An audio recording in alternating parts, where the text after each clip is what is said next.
जब यह खूंखार जानवर आप किसी पर हमला करते हैं तो उसे पता चल जाता है कि हमला किसने और कहां से किया है, लेकिन भूत और चुड़ैल तो आपको बिना देखे ही आपकी जान ले सकते हैं, आपका नामो निशान मिटा सकते हैं। हमारे गांव में भूतों की कहानियां की कोई कमी नहीं थी। लोग अक्सर भूतों की कहानियां, भूतों के अनुभव, चुड़ैलों की कहानियां कहते मिल जाते थे। नहर के पास वाला भूत जो बारिश में 12 मवेशियों को नहर में डूबाकर अपना भोजन नहीं कर लेता था, तब तक वह नहीं मानता था। सड़क वाला भूत जो लोगों को सड़क दुर्घटना में मार देता था। कुएं वाला भूत जो कुएं के नजदीक वाली जमीन के मंजर होने का कारण था। सबसे खतरनाक, रहस्यमयी और डरावनी थी सूखे बरगद के पेड़ वाली चुड़ैल। गांव में रिवाज था कि ऊपर लिखी सभी जगहों पर दीपावली को दिए जलाए जाते थे। माना जाता था कि दिए जलाने से भूत चुड़ैल शांत रहते थे, लेकिन दीपावली में भी सूखे बरगद के पेड़ पर अंधेरा ही रहता था। कहा जाता है कि पुराने जमाने में कई लोगों ने वहां दिया जलाने की कोशिश की, लेकिन कोई भी कामयाब नहीं हो पाया और कोई भी दिया वहां टिक नहीं पाया। सूखे बरगद के पेड़ के पास कोई भी नहीं जाता था, फिर चाहे वह बड़े बुजुर्ग हो, बच्चे हो, कोई भी नहीं। सूखे बरगद के पेड़ पर के पास सिर्फ गर्भवती महिलाएं ही जा सकती थीं, जो वहां चुड़ैल का आशीर्वाद लेने जाती थी। डरावनी स्थानों के बारे में कई प्रकार की भूतियां कहानियां, चुड़ैलों की कहानियां और हजारों दंत कथाएं बना लेते हैं। वैसे ही सूखे बरगद के पेड़ वाली चुड़ैल के बारे में कई दंत कथाएं कही जाती थीं कि बरगद के पेड़ वाली चुड़ैल कैसे आई, कहां से आई, कब आई। बरगद के पेड़ वाली चुड़ैल के बारे में भी बहुत चुड़ैल की कहानी मशहूर थी, लेकिन आज जो मैं चुड़ैल की कहानी बता रहा हूं वह मुझे मेरी दादी ने सुनाई थी और मैं इसी चुड़ैल की कहानी को सच मानता हूं। पहले जब दादी का जन्म भी नहीं हुआ था तब की बात है। हमारे गांव में एक पहलवान था जो अपनी कुश्ती के लिए बहुत प्रसिद्ध था। पहलवान का नाम बेचन दास था। पहलवान का नाम बेचन कैसे पड़ा, इसके पीछे भी एक रोचक कहानी है। पुराने जमाने में हमारे गांव के पास वाले गांव में प्रचंड वीर नाम का पहलवान बहुत मशहूर था और आसपास के 10-15 गांव में सिर्फ वह अकेला विजेता था। कोई भी उसको हरा नहीं पाता था। कहते हैं कि एक बार प्रचंड वीर पहलवान ने अपने एक मुक्के से भैंस को मार दिया था। बेचन भी बलिष्ठशाली और बहुत बलवान था, लेकिन उसे पहलवानी में कोई रुचि नहीं। दिन बेचन और प्रचंड वीर में बहस छिड़ गई। प्रचंड वीर को पहलवानी का बहुत घमंड था और वह बेचन से हाथापाई करने लगा, लेकिन पहलवानी के विपरीत बेचन ने आसपास के गांव में प्रचंड वीर और बेचन की चर्चा होने लगी। लोग कहने लगे कि अब प्रचंड वीर में पहले जितना दम नहीं रहा। प्रचंड वीर अपनी खोई हुई मान और प्रतिष्ठा वापस पाने के लिए बेचन को पहलवानी कुश्ती की चुनौती दे दी।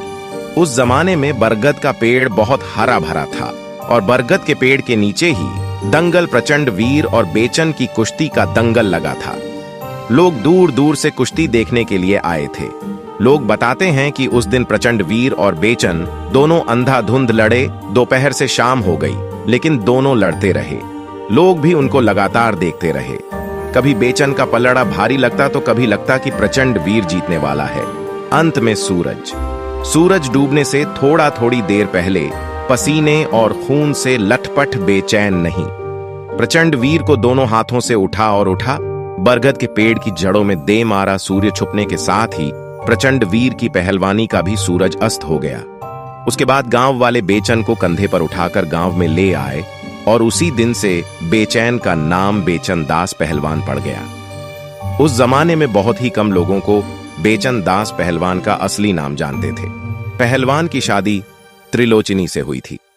त्रिलोचनी बेहद ही सुंदर और बड़े बड़े नैन नक्श वाली थी। त्रिलोचनी के रूप की चर्चा आसपास के सभी गांव में थी। कुछ लोगों ने तो त्रिलोचनी पर बुरी नजर भी डाली, लेकिन बेचन दास पहलवान के डर के कारण किसी की भी कुछ करने की हिम्मत नहीं थी। उसी बरगद के पेड़ के नीचे बेचन दास पहलवान सुबह सुबह कुश्ती और उड़ी लंबी खुद वाला खेल, जिसमें मिट्टी का छोटा टीला बनाकर उस पर कूदा जाता है, का अभ्यास करता था। त्रिलोचनी उसका साथ देती थी। दोनों में बेहद ही अटूट और गहरा प्रेम था। गांव वाले उन दोनों पर बहुत गर्व करते थे। दोनों जीवन में बहुत खुश और संतुष्ट थे, लेकिन यह खुशी ज्यादा दिन तक नहीं रही। एक दिन बेचंदास पहलवान को किसी जहरीले सांप ने काट लिया और घंटे भर में ही पहलवान का पूरा शरीर नीला पड़ ठंडा हो गया। त्रिलोचनी ने जब बेचंदास की मौत की खबर सुनी तो वह सन्न रह गई। ना उससे कुछ बोला गया, ना उसे रोया गया। उसी बरगद के पेड़ के नीचे बेचंदास पहलवान की चिता को आग के हवाले कर दिया गया। पहलवान के मरने के बाद लोगों को खुली छूट मिल गई थी, सांत्वना देने के बहाने त्रिलोचनी को लुभाने की। कुछ लोगों ने तो त्रिलोचनी को लुभाने के लिए बहुत प्रलोभन दिए, लेकिन त्रिलोचनी ने सबको करारा जवाब दिया। कई लोगों को तो सभी गांव वालों के सामने बेइज्जत भी किया। बेचंदास पहलवान के मरने के बाद भी वह उसी की थी जितना जिंदा रहते थी। लगभग 2 महीने बाद पता चला कि त्रिलोचनी गर्भवती है। सभी लोगों को त्रिलोचनी के चरित्र पर शंका होने लगी और इस शंका का फायदा उन लोगों ने उठाया जिनको त्रिलोचनी ही ने सरेआम बेइज्जत किया था। उन लोगों ने खबर फैला दी कि यह त्रिलोचनी का नाजायज बच्चा है। गांव पंचायत बैठाई गई। त्रिलोचनी ने गांव वालों को कोई सफाई नहीं दी, सिर्फ इतना कहा कि यह बच्चा पहलवान का ही है। लेकिन पंचायत के लोगों ने त्रिलोचनी पर भरोसा नहीं किया और गांव से बाहर निकाल दिया। त्रिलोचनी को पंचायत के निर्णय से कोई फर्क नहीं पड़ा, क्योंकि पहलवान की मौत के बाद त्रिलोचनी को किस गांव से कोई लगाव नहीं रह गया था। गांव से निकाले जाने के बाद त्रिलोचनी ने उसी बरगद के पेड़ के नीचे एक छोटी सी झोपड़ी बना ली। वैसे भी पहलवान की मरने के दुख में उसने खाना पीना कम कर दिया था। कुम्हलाकर उसका पूरा शरीर मात्र हड्डी का ढांचा ही रह गया था। कुछ ही महीनों में उसकी उम्र 20 साल बढ़कर दिखने लगी थी और वह एक बुजुर्ग महिला की तरह बन गई थी। अस्त व्यस्त सफेद साड़ी में, कांति विहीन झुर्रीदार चेहरे, खुले बालों में वह बहुत भयावह दिखाई देती थी। उसका व्यवहार भी बिल्कुल अजीब हो गया था। त्रिलोचनी उस बरगद के पेड़ के नीचे बैठे बैठे खुद से बातें करती थी। वो ये मानने लग गई थी कि उसका पति और पहलवान अब भी जिंदा है और यही बरगद के पेड़ के नीचे कुश्ती और उड़ी का अभ्यास कर रहा है। बस आप थोड़ी और कोशिश करो, आधा हाथ और कूदो, फिर आप सबको पछाड़ दोगे। आज अभ्यास में आपका मन नहीं रहा। जैसी आवाज बरगद का पेड़ के पास रात भर सुनी जा सकती थी। कभी कभी त्रिलोचनी रात में उठकर जोर जोर से ताली और ढोल बजाने लगती, जैसा पहलवान के कुश्ती जितने पर करती थी। गांव वालों ने रोशनी को जीते जी भूत चुड़ैल मान लिया था। कोई भी इंसान उससे बात नहीं करता था। त्रिलोचनी ही रात के समय गांव के कुएं पर पानी भरने आती थी। तब गांव की औरतों से 2-4 बातें कर लेती थी। गांव की औरतें भी उसके गर्भवती पेट को देखकर उस पर दया दिखाकर कभी कभी उसे कुछ खाने को दे देती थी। एक दिन गांव में बहुत जोर से बारिश हो रही थी।